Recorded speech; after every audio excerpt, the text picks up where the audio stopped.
सरकार ने बिहार के पूर्व मुख्यमंत्री कर्पूरी ठाकुर को भारत रत्न दिए जाने का ऐलान कर दिया है। इस संबंध में राष्ट्रपति भवन की तरफ से बयान जारी कर जानकारी दी गई है। कर्पूरी ठाकुर की बुधवार को होने वाली 100वीं जन्म जयंती से पहले उन्हें मरणोपरांत भारत रत्न से सम्मानित किए जाने का ऐलान किया गया। जेडीयू ने कर्पूरी ठाकुर को भारत रत्न दिए जाने की मांग की थी और इस ऐलान के बाद जेडीयू ने मोदी सरकार का आभार जताया। कर्पूरी ठाकुर के बेटे रामनाथ ठाकुर ने कहा कि हमें 36 साल की तपस्या का फल मिला है। मैं अपने परिवार और बिहार के 15 करोड़ लोगों की तरफ से सरकार को धन्यवाद अर्पित करना चाहता हूं। बिहार के पूर्व मुख्यमंत्री कर्पूरी ठाकुर को गरीबों का मसीहा कहा जाता है। कर्पूरी ठाकुर बेहद गरीब परिवार से आते थे, लेकिन उसके बावजूद 2 बार बिहार के सत्ता पर आसीन हुए, बिहार के मुख्यमंत्री बने और 1 बार वो बिहार के उप मुख्यमंत्री रहते हुए जिम्मेदारी संभालते नजर आए थे। दरअसल उनके बारे में कहा जाता है कि सत्ता मिलने के बावजूद उन्होंने कभी भी उसका दुरुपयोग नहीं किया। उनकी ईमानदारी के कई किस्से आज भी बिहार में सुनने को मिलते हैं। कर्पूरी ठाकुर से जुड़े कुछ लोग बताते हैं कि कर्पूरी ठाकुर जब मुख्यमंत्री थे तो रिश्ते में उनके एक बहनोई उनके पास नौकरी के लिए आ गए। उन्होंने मुख्यमंत्री साले से नौकरी के लिए सिफारिश लगवाने को कहा। बहनोई की बात सुनकर कर्पूरी ठाकुर गंभीर हो गए। उन्होंने अपनी जेब से 50 रुपए निकालकर उन्हें दिए और कहा कि जाइए और एक उसरा खरीद लीजिए, अपना पुश्तैनी धंधा आरंभ कीजिए। कर्पूरी ठाकुर की सादगी और ईमानदारी का यह एकमात्र किस्सा नहीं है।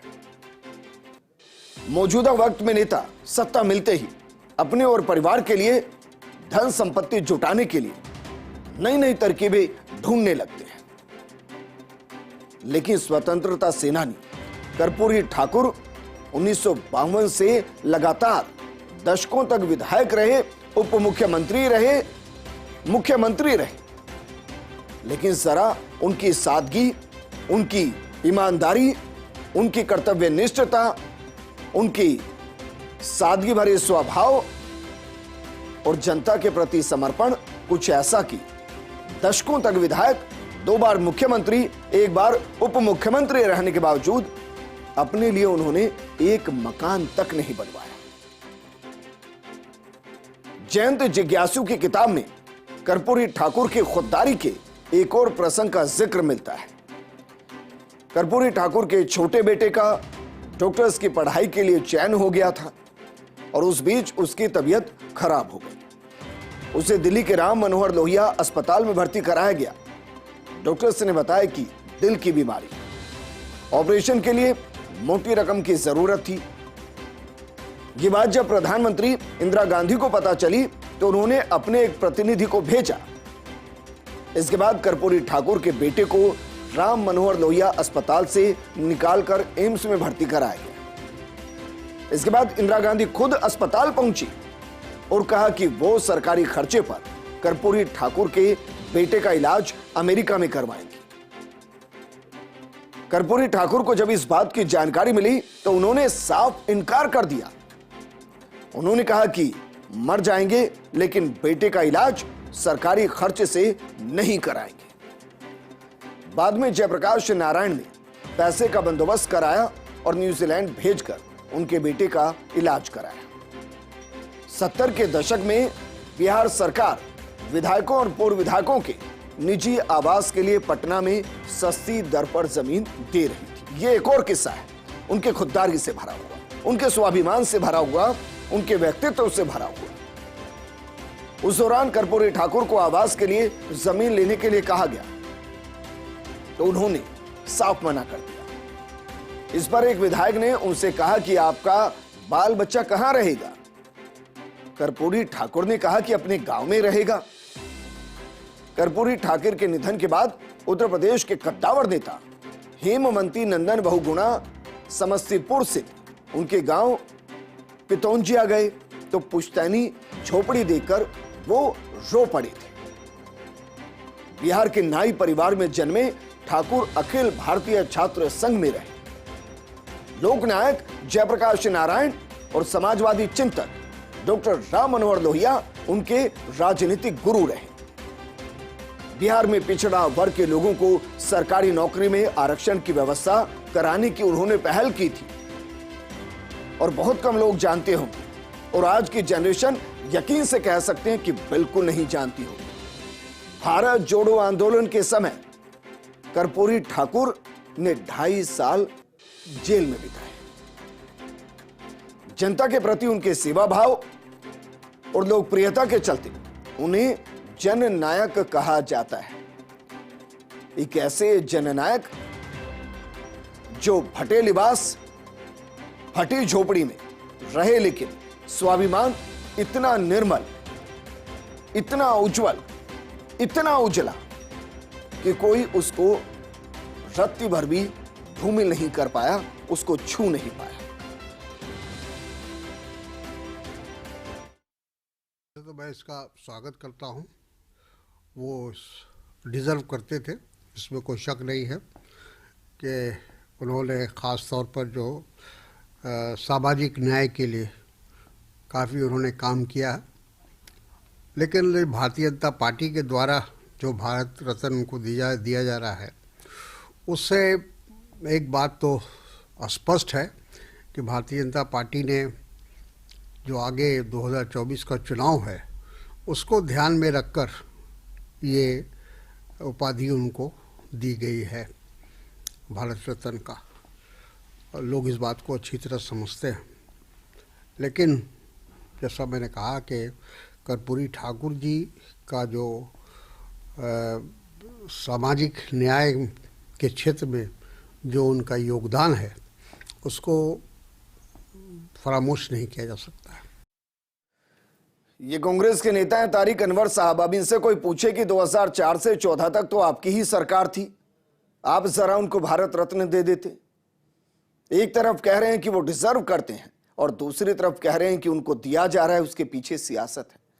बहरहाल प्रधानमंत्री नरेंद्र मोदी ने सोशल मीडिया प्लेटफॉर्म एक्स पर पोस्ट की। उन्होंने लिखा कि मुझे इस बात की बेहद प्रसन्नता हो रही है कि भारत सरकार ने सामाजिक न्याय के पुरोधा महान जननायक कर्पूरी ठाकुर जी को भारत रत्न से सम्मानित करने का निर्णय लिया है। उनकी जन्म शताब्दी के अवसर पर यह निर्णय देशवासियों को गौरवान्वित करने वाला है। पिछड़ों और वंचितों के उत्थान के लिए कर्पूरी जी का अटूट प्रतिबद्धता और दूरदर्शी नेतृत्व ने भारत के सामाजिक राजनीतिक परिदृश्य पर अमिट छाप छोड़ी है। ये भारत रत्न केवल उनके अतुलनीय योगदान का विनम्र सम्मान है, बल्कि इससे समाज में समरसता को और ज्यादा बढ़ावा मिलेगा। हमारे सहयोगी और पॉलिटिकल एडिटर योगेश जी जुड़ गए हैं। योगेश जी, सही मायने में अगर किसी को जननायक कहा जाए तो वो कर्पूरी ठाकुर हैं। ये बात सही है झोपड़ी ही विजेंद्र, एक लंबा अतीत, लंबा इतिहास, एक समृद्ध ऐतिहासिक इतिहास कहा जा सकता है कर्पूरी ठाकुर का। बिहार ही नहीं बल्कि पूरी कहा जा सकता है नॉर्थ इंडिया की राजनीति को उन्होंने प्रभावित किया था अपने जमाने में। आज हम लालू यादव, नीतीश कुमार, सुशील मोदी तरीके बड़े नेताओं के नाम जब हम लेते हैं तो इनके गुरु कर्पूरी ठाकुर हुआ करते थे उस जमाने में।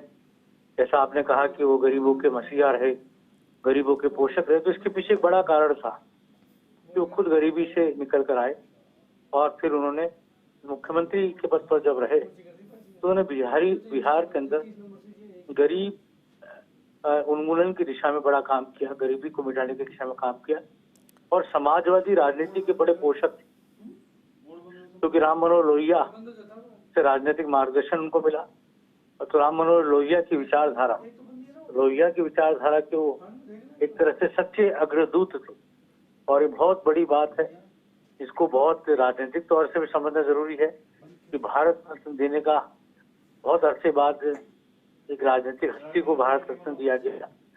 और इतना ही नहीं कि एक कहा जा सकता है कि एक मिसाल नरेंद्र मोदी सरकार ने ये प्रपोजल रखकर की है, जिसको आने वाले समय में हम बिहार की चुनावी राजनीति से भी जोड़कर देख सकते हैं। जी जनता दल यू की ये मांग थी, और जनता दल यू वो राजनीतिक दल है जो इंडिया गठबंधन का प्रमुख दल है। यूं कहें कि इंडिया गठबंधन की जो नींव रखी गई उसमें नीतीश कुमार का अपनी अहम भूमिका है। जी। तो ऐसे में लेकिन योगेश जी, लगता नहीं है कभी कभी कि हम हर एक मुद्दे को राजनीति से जोड़कर उनके कद को सवालों के घेरे में ले आते हैं, जिन्होंने आजीवन देश की सेवा की। अब देखिए ना, कर्पूरी ठाकुर जी जो चले गए तब भी एक झोपड़ी छोड़कर गए, 2 बार के मुख्यमंत्री, 1 बार के उप मुख्यमंत्री, सदियों तक, दशकों तक, माफ कीजिएगा, दशकों तक वो विधायक रहे। आज के दौर में 1 बार के विधायक क्या से क्या नहीं कर जाते। उनके उस बलिदान, उनके स्वाभिमान को अगर भारत रत्न मिल रहा है तो क्या वाकई में राजनीति से जोड़ना चाहिए? देखिए, ये बात सही है, लेकिन वो एक राजनेता भी थे, और एक राजनेता को मरणोपरांत भारत रत्न दिए जाना अपने आप में उनके राजनीतिक कद को राजनीति से जोड़कर देखें तो ज्यादा महत्वपूर्ण हो जाता है। जी आज भी उनके शिष्य हमारे राजस्थान के ही कांग्रेस के बड़े नेता मोहन प्रकाश कर्पूरी ठाकुर की पाठशाला से पढ़े हुए हैं। मामा बालेश्वर राय, जिन्होंने जनता दल यू और राजस्थान के अंदर पनपालने का काम किया, और एक जमाने भर तक पूरे वागड़ की राजनीति के वो सिरमौर रहे, वो मामा बालेश्वर राय कर्पूरी ठाकुर की पाठशाला से निकले, कर्पूरी ठाकुर की विचारधारा को मानने वाले, और अपने आप में एक बेमिसाल राजस्थान के अंदर जो कहा जा सकता है कि उनसे जुड़े हुए, उनके विचारधारा को मानने वाले कई राजनेता हैं, जिन्होंने राजस्थान की राजनीति के अंदर कर्पूरी ठाकुर के विचारों को। अच्छा योगेश जी, बातें बहुत होती हैं, आपके पास अगर जानकारी हो तो दीजिए, मुझे बिल्कुल जानकारी नहीं। क्या बिहार में कर्पूरी ठाकुर को लेकर कोई अध्याय है, कोई पाठ है जो बच्चों को पढ़ाया जाता हो? देखिए, मुझे जहाँ तक जानकारी में है कि कर्पूरी ठाकुर के बारे में पाठ पढ़ाया जाता है, अध्याय भी है, और जैसा मैंने कहा कि चाहे नीतीश कुमार हो, चाहे लालू प्रसाद यादव हो, चाहे सुशील मोदी हो, तीनों ही कर्पूरी ठाकुर के पाठशाला से पढ़कर राजनीति में निकले। छात्र राजनीति के वक्त। ठीक है योगेश जी, आप हमारे साथ बने रहिए। हमारे साथ बिहार से समाज कल्याण मंत्री मदन साहनी जी जुड़ गए हैं। मदन साहनी जी, भारत रत्न कर्पूरी ठाकुर जी को उनकी 100वीं जन्म जयंती पर देने का ऐलान किया गया है, इसको आप किस तरीके से देखते हैं? हम इसको बहुत ही सही मायने में, हम लोग समझिए कि जो बरसों से मांग करते रहे, और सिर्फ हम ही लोग नहीं बल्कि बिहार के तमाम समाजवादी नेता यह मांग करते रहे हैं कि जननायक कर्पूरी ठाकुर जी को भारत रत्न मिले। और उसमें कई सरकार आई गई, लेकिन भारत सरकार, खास करके जो भारतीय जनता पार्टी की सरकार, भारतीय जनता पार्टी के बारे में यह भी आम धारणा है कि वो गरीबों दलितों के लिए हित में बहुत काम नहीं करती है, लेकिन ये धारणा अब लगता है इस पर विराम लगेगा। यह बात हो सकता है हम लोग को नहीं कहना चाहिए, लेकिन यही सच्चाई है। आने वाला समय में यह मामला प्रकाश में जरूर आएगा, और हम लोग इस सम्मान के लिए माननीय प्रधानमंत्री श्री नरेंद्र मोदी जी को हम लोग दिल से आभार व्यक्त करते हैं, जो इन्होंने इस तरह का सम्मान जननायक कर्पूरी ठाकुर जी को दिया है। और ये सिर्फ जननायक कर्पूरी ठाकुर जी का सम्मान नहीं है, बल्कि जो बिहार के दलित हैं, अति पिछड़ा हैं, जिनको उन्होंने आगे बढ़ाने का काम किया, जिनके हक में उन्होंने जीवन भर काम किया, उनके प्रति ये सच्ची श्रद्धांजलि है। और हम लोग आभार व्यक्त करते हैं प्रधानमंत्री जी के, भारत सरकार। जी मदन साहनी जी, बहुत बहुत शुक्रिया। आपने बहुत अच्छी बात की, राजनीति से ऊपर उठकर आपने बात की, और ये वाकई में होना भी चाहिए। हमारे साथ डॉक्टर अभिनव ठाकुर जुड़ गए हैं, ये कर्पूरी जी ठाकुर के पौत्र हैं। डॉक्टर अभिनव ठाकुर जी, सबसे पहले पूरे परिवार को और पूरे बिहार को, पूरे हिंदुस्तान को ढेर सारी शुभकामनाएं। आपको कैसा महसूस हो रहा है? ये तो पूरे भारत के लिए गौरव का पल है। मेरे पिताजी डॉक्टर वीरेंद्र कुमार ठाकुर जी, जो जननायक के पुत्र हैं, वो बात करेंगे। जी दीजिए प्लीज। हेलो हेलो जी सर, आप कैसा महसूस कर रहे हैं, क्योंकि कल आप उनकी 100वीं जयंती मनाएंगे और उससे पहले आज पिता भारत रत्न हो गए? जी मेरे पिताजी को भारत रत्न मिलने पर बहुत ही गौरवान्वित महसूस कर रहा हूँ। जी, कुछ किस्से बताइए ना उनके, क्योंकि उनको जननायक कहा जाता है, उनको गरीबों का मसीहा कहा जाता है, स्वाभिमानी जो अपने हिसाब से अपने आचरण व्यवहार के साथ चले।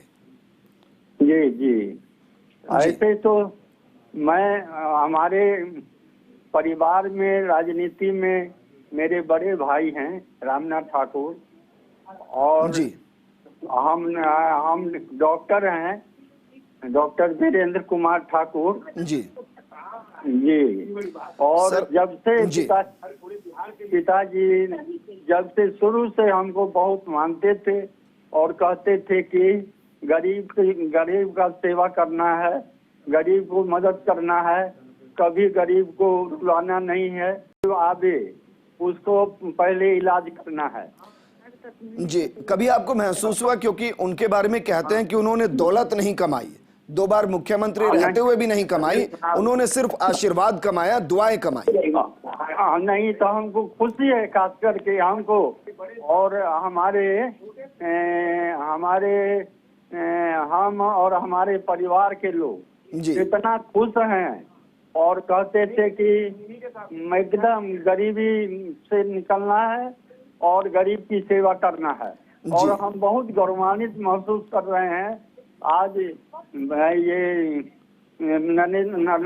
नरेंद्र मोदी जी और अमित शाह जी को हम बहुत बहुत धन्यवाद दे रहे हैं जी। जो पहले किसी ने नहीं।